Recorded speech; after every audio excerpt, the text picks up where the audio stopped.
Hello, I'm David. Hi, I'm Julie. So now we're going to do the review of Roll Camera. Hopefully you've had a chance to check out the playthrough how to play video and the unboxing video. So let's take a look at, when we left it set up from when we played. So usually I try to show you what it looks like on the back of the box, but this time you can look at how we last played it. So let's take a look here. Alrighty. So the object of the game is to, well, first off, it's cooperative. Best kind. And you can play 1 to 4 players, and you're either going to try to make a movie that's so bad it's good, or get into this zone and be, you know, an award winner, or what does it say here? Not bad, worth seeing. But if you finish the game, in other words, you get 5 scenes up. That's when the game ends, when you get 5 scenes up. And if you get those 5 scenes up, and you get quality points based on the scenes and things that you're doing within this ping zone, you lose. You could also lose if you get into the, you run out of time, because you got to stick to a schedule, or run out of budget. And so it has a nifty, what's it called here, a dial setup, where, you know, for us, we're not that good at the game yet, so we played easy. Yes. And easy money and easy schedule. We'll probably be playing that way for a while. Yeah. But how do you, so the game is like you have different roles that you play. So Julie, I was the star. She played the star, and you have some abilities that you can activate.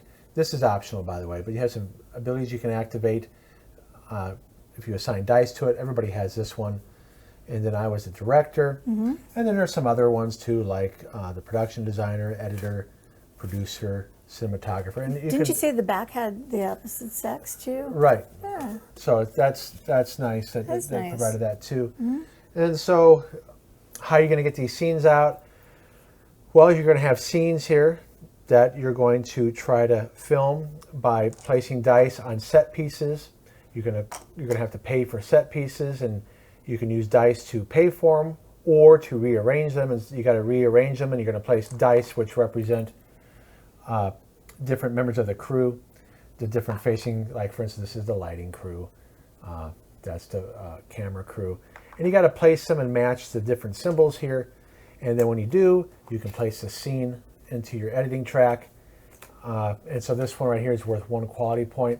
But when we were playing, we were losing quality points on purpose, so we can get the worst movie. You wanted to have a bad movie. So you're going to draw a problem at the beginning of each turn.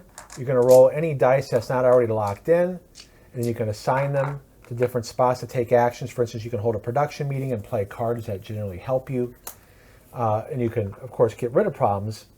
And every 5 problems you get rid of, you can get money or extra time. And then at the end of the game, if you followed the script, so we weren't following the script on purpose because we didn't want to get quality points. So if we had a purple scene and a yellow scene, this represents like tragedy and comedy. Or a comedy or sentimental. So we purposely did not want to have anything in sequence, so we didn't go up in quality. So you wanted to make an Ed Wood movie? Is that what it was? Ed Wood movie or a Roger Corman movie is what we were going for. So either you win together by having a movie in this zone, or the worst movie being under budget and not running out of time. Yep. All right, so let's take a look at what we thought of the game. So Julie will go first. All righty. Well, what I thought about this was really all pretty good. It's a very entertaining co-op game, and those are lately been my favorite kind, or cooperative. It's just fun to be on a team and win together or lose together. The theme I thought was really funny, and the graphics were super funny. They are the cutest little people. They're just funny. They're just funny looking. Is that upside down? I don't think so. He's blown up. He's blown up. So at the end of the game, if you finish it, you're able to tell a story here. So people who are really good at elaborating on stories can add a lot more detail here. We were pretty cut and dry on ours. Yeah. Let's see. I found it an amusing way to look at the movie making process. I do enjoy watching movies a lot with David, and I really one of my most favorite things is after the movie watching the behind the scenes stuff and how they made right things. now we're watching the Aliens one, and I really find that fascinating because I don't know anything about that. I wouldn't know, but it's fun to learn that way. For me, with my disability, the puzzle aspect was extremely challenging and frustrating to the point where I just let David do it all because my brain just could not wrap around it all. So when you're moving set pieces around, you got to try to get these, and you can get more set pieces to make it easier, okay? But you'll be spending more money and taking up dice actions to do that. Yeah. So this is definitely benefits somebody that has that's really good with spatial reasoning. And I have like zero. No, you do. It's just not easy. Okay, it's like this much. And it's not a quick game, but I was okay with that because you're so involved in what's going on. The time went really fast. Yeah. I think I would have been more affected by it if I wasn't able to participate as much. And in this, even if it's not your turn, you're still participating because you're helping decide on where to put things. So I think that made it more fun for me. And then you did a really good job at selecting which idea cards or calling a production meeting. Thank you. I tried.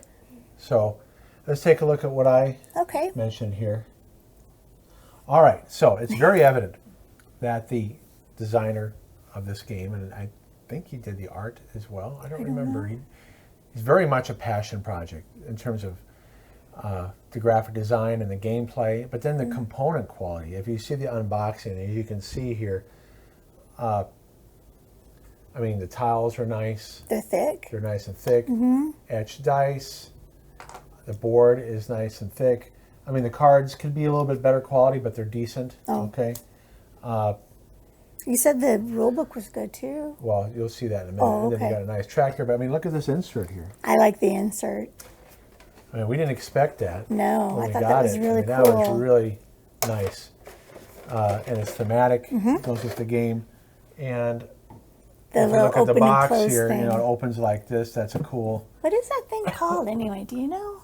I The open forgot. and close thing? I don't want to know. guess. Do I you forget guys what it's know? Let us know in the comments. So it's definitely fun and humorous. It doesn't take itself seriously. You know, we've played, and Julie won't remember these games. We've played some games that try to represent the film industry, and it's either trivia or there's a Knizia game that I think we played that doesn't really represent, because Knizia is kind of the slapped on themes at the time. And there was another one, nothing compares to this in terms of representing the film industry that we've played. Okay. So it is very thematic and it's educational. So I'm going to flip over the board now. So hopefully this video records properly. And I mentioned this in the unboxing. And I found out the designer commented on one of our videos. That remember I said I wonder if he taught filmmaking. Oh, he yes. did. Oh, okay. So on the back of it, Look at that. Remember you can use yes, this to do. that's right. So when I used to teach video production, I taught it for 2 or 3 years. Something like that, yeah. Now where I'm at, I'm not teaching it. No. Where I teach now, we can't let students, can't give them cameras because I teach at a detention center. But anyway, but I would have used this with my students. And this would be great for an after-school program or a gifted and talented program.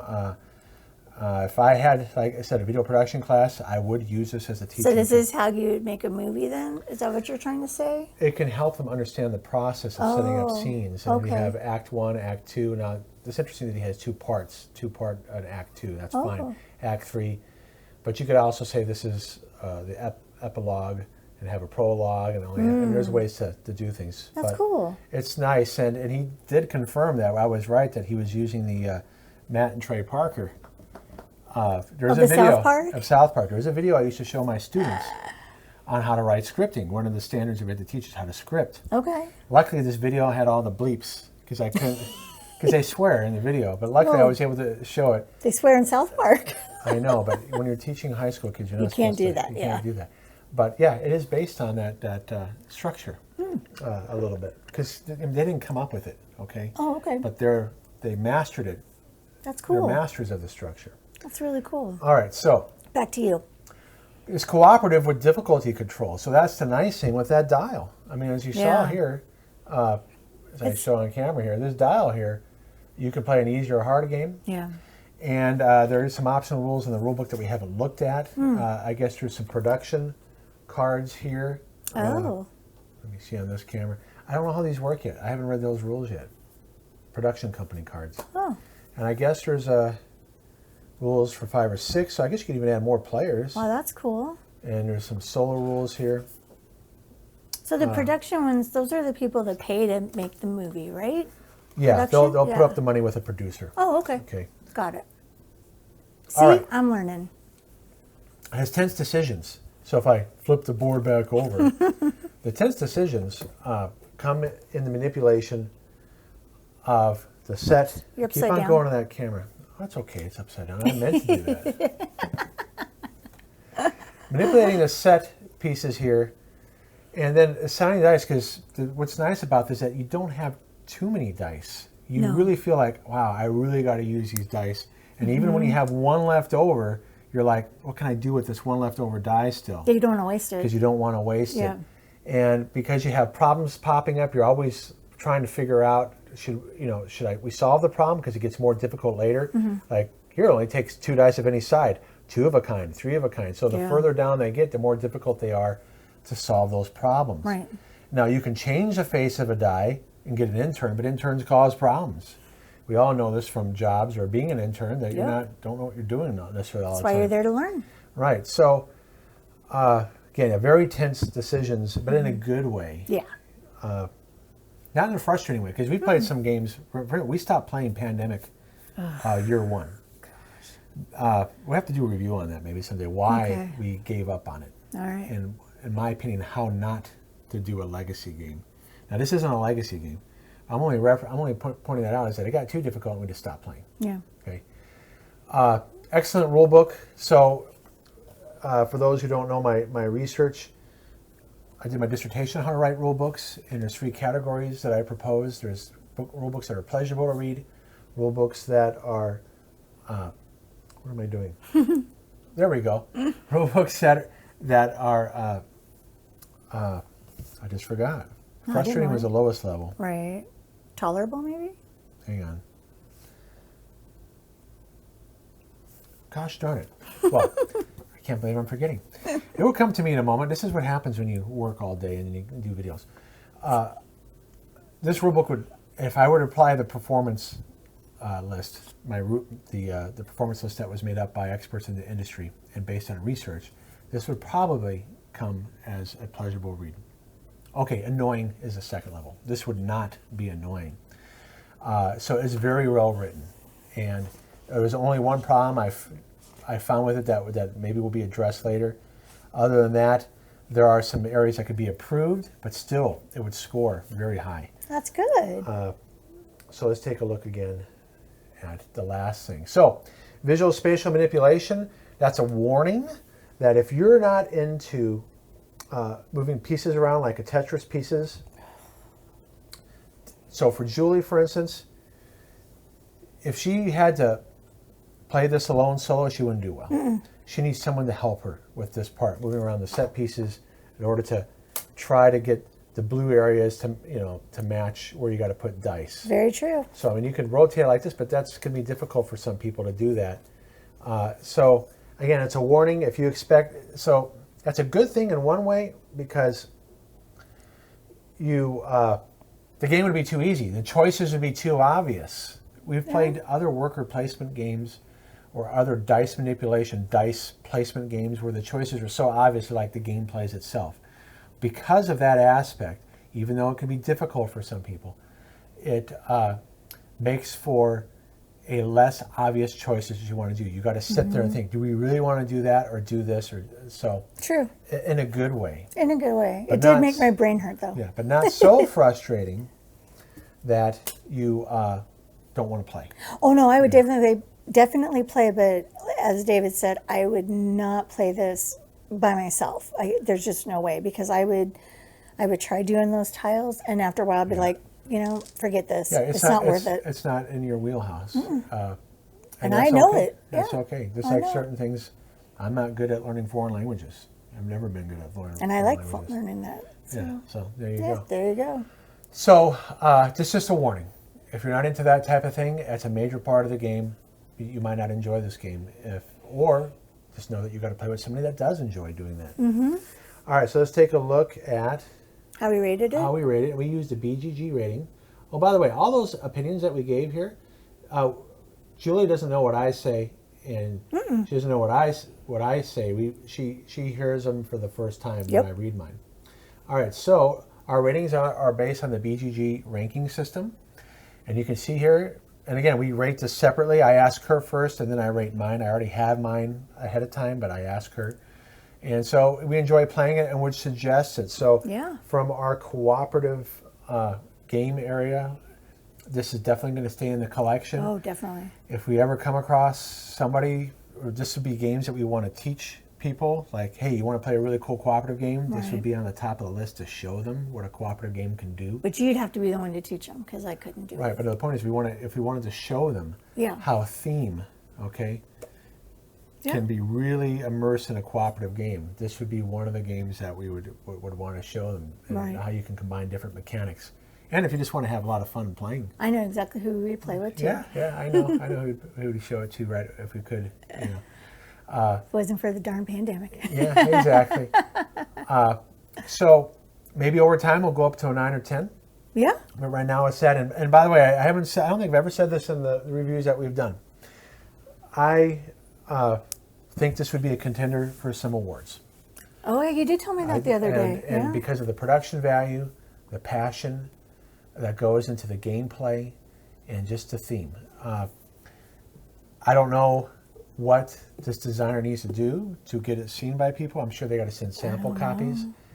Like the Oscars, if you come out too early in the year, they might not remember you when it comes to January or February. Right now, sure. this is coming out during award Oh, is it? season. Oh, Yeah. okay. Okay. So they just did the Spiel des Jahres awards. Oh, If he submits it to the committees over there, maybe he can mail it at the right time. that's in Europe, right? Right, in Germany. Right now, this just came out after the Spiel des Jahres award was awarded, so maybe darn. he's got to time it and send out sample copies For next year. for next year so that it will be more fresh in their mind. Yep. So that's the only thing that again, I've never submitted games, even though I've been a game publisher. I've never submitted games for awards, so I don't know how that process works anymore. So hopefully, obviously coming up with this, he's a smart guy. I'm sure he'll figure it out. Oh, heck yeah. All right, so we like the game a lot. I mean, you may Yes. think, whoa, if you like the game a lot, why don't you rate it a 10? Well, we don't know yet. That's why. We haven't done enough plays. Maybe we'll get there someday. Games that we tend to rate a 9 or a 10, we've played in our collection a lot. Yeah, So that's true. we'll see what happens over time. All right, so this is a review of Roll Camera. And I'm David. Hi. Oh, I was going to say hi, I'm Julie, but I am Julie. Thank you so much for watching, and we hope you like and subscribe the video. Yeah, and we appreciate those who are subscribed to the channel. Yes, and who thank are you supporting so us. much. We appreciate the support. Yeah, because we backed this out of our own money on the Kickstarter. Yep. This is not a preview copy at all. So No. we're happy to own it, and we're Yes. happy to Happy to pay for it. Yep. Anyways, take care. All right. See ya. Bye.